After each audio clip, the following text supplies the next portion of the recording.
গণতন্ত্র ও জাতীয় ঐক্যের প্রতীক তারেক রহমান শীর্ষক এক আলোচনা সভা গত মঙ্গলবার বার্মিংহামে অনুষ্ঠিত হয়েছে। বিপুল সংখ্যক নেতাকর্মীর উপস্থিতিতে এতে বিগত ১৭ বছর গণতন্ত্র পুনরুদ্ধারে তারেক রহমানের ত্যাগ ও সাহসী নেতৃত্বের দিক তুলে ধরা হয়। বিস্তারিত দেখুন আমাদের সহকর্মী মোহাম্মদ আতিকুর রহমানের পাঠানো প্রতিবেদনে। বাংলাদেশের গণতন্ত্র পুনরুদ্ধারে বিএনপির ভারপ্রাপ্ত চেয়ারম্যান তারেক রহমান যে ত্যাগ স্বীকার করেছেন, জাতি তা চিরকাল স্মরণ রাখবে। শুধু তাই নয়, দেশকে স্বৈরাচার মুক্ত করতে তার যুগপৎ কৌশলী নেতৃত্ব জাতিকে আশার আলো দেখিয়েছে। তিনি তার মেধা, জ্ঞান ও প্রজ্ঞা দিয়ে প্রমাণ করেছেন রাজনীতির মাঠে তিনি এক অভিজ্ঞ শিক্ষক। দেশের আপামর জনতা আজ তারেক রহমানকে বরণ করে নিতে উদগ্রীব হয়ে আছেন। গণতন্ত্র ও জাতীয় ঐক্যের প্রতীক তারেক রহমান শীর্ষক এক আলোচনায় বক্তারা একথা বলেছেন।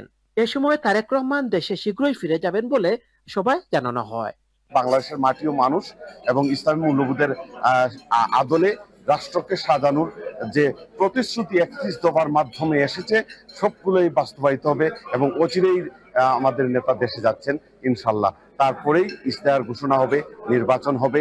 ওয়েস্ট মিডল্যান্ড বিএনপির সাবেক সভাপতি সৈয়দ জমশেদ আলীর সভাপতিত্বে এতে প্রধান অতিথি হিসেবে উপস্থিত ছিলেন সাবেক সংসদ সদস্য বিএনপির ভাইস চেয়ারম্যান নুরুল ইসলাম মনি। প্রধান বক্তা হিসেবে উপস্থিত ছিলেন যুক্তরাজ্য বিএনপির সাধারণ সম্পাদক কয়সর এম আহমেদ। একমাত্র ফ্যাসিস্টরা সকল দলকে নিয়ে তিনি ঐক্যবদ্ধভাবে দেশ চালাতে যাচ্ছেন এবং একটা জাতীয় সরকার গঠন করতে যাচ্ছেন, এরকম একটা প্রত্যাশা বা এরকম বক্তব্য তৃতীয় বিশ্বে অন্য কোনো নেতা দিয়েছেন কিনা আমার জানা নেই। কাজে এই ক্ষেত্রে তারেক রহমান সাহেব জাতীয় ঐক্যের একান্ত প্রতীক।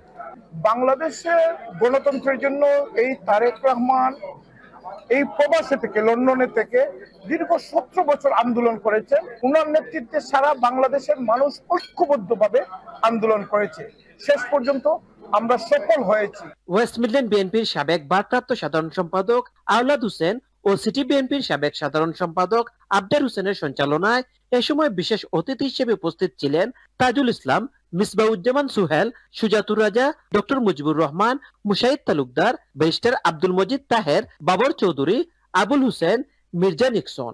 পরে অসুস্থ সাবেক প্রধানমন্ত্রী বেগম খালেদা জিয়ার রোগ মুক্তি কামনা করে বিশেষ মোনাজাত করা হয়। আলোচনা সভায় আজকে আমাদের নেতা এবং তারা আমাদেরকে দিক নির্দেশনা দিয়ে গেছেন। Mohammad Atikur Rahman, Channel S News, Birmingham.